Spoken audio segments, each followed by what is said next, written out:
Fascinating situation with the gold here this morning. You can see that on this 4-hour chart, it looks like it's still trucking up with pretty good momentum. If there is a concern, it would only be that while it's also still heading up on the 2-hour and on the 1-hour, the 1-hour has begun to bend and the momentum is slowing, and the 30-minute has actually crossed over slightly on very, very low momentum, and the 15-minute is pretty much flat. The 5-minute is flat, and the 1-minute is really flat with no momentum at all. So the question becomes, does that 30-minute crossover on low volume indicate that we should take some pretty hefty profit from our very successful long, which is now up to the, what's that, about the 30% altitude in the range. I thought I'd take advantage of this situation to show you what really is going on in my little world behind the scenes. If I switch to my multiple frame view, it gives you an idea of where my head's really at in this situation.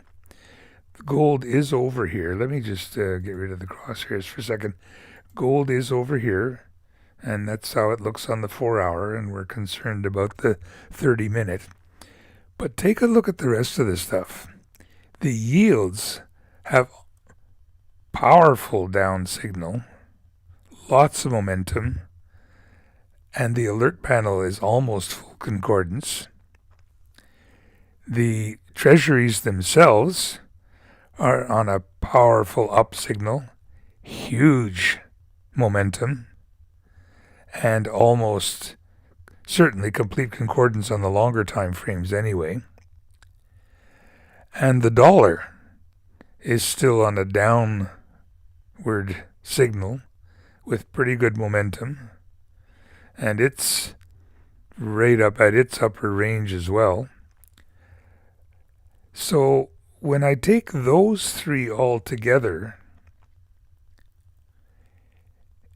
that sort of countermands any concern I might have about the 30-minute time frame with gold itself. So I go back over to gold, have another look, come from the 4-hour down to the 30-minute. It is indeed looking like it's pretending to cross over anyway. Let's put this up on its own screen and expand it a bit. You have to really stretch things to call that a proper signal crossover. It has crossed, but on very little momentum when you open it up. So I will take that as an indication that at 11 o'clock on Wednesday morning of August 23rd, 2023, I will leave, let's go back to the 4-hour here, I will leave my gold long that I got into correctly on a signal here, right near the lower risk range.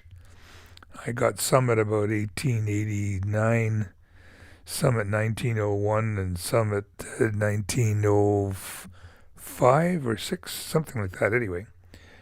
And this morning it's now up to, it's been as high as 17, 19, 17, 18, and it's currently sitting at 16.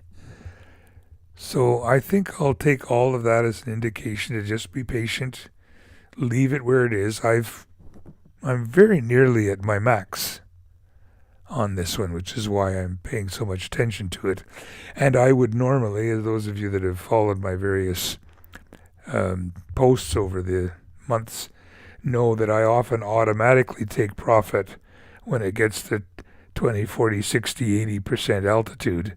And this morning it's well above 20, probably pushing 40% altitude, and I've not taken any profit yet on that long position.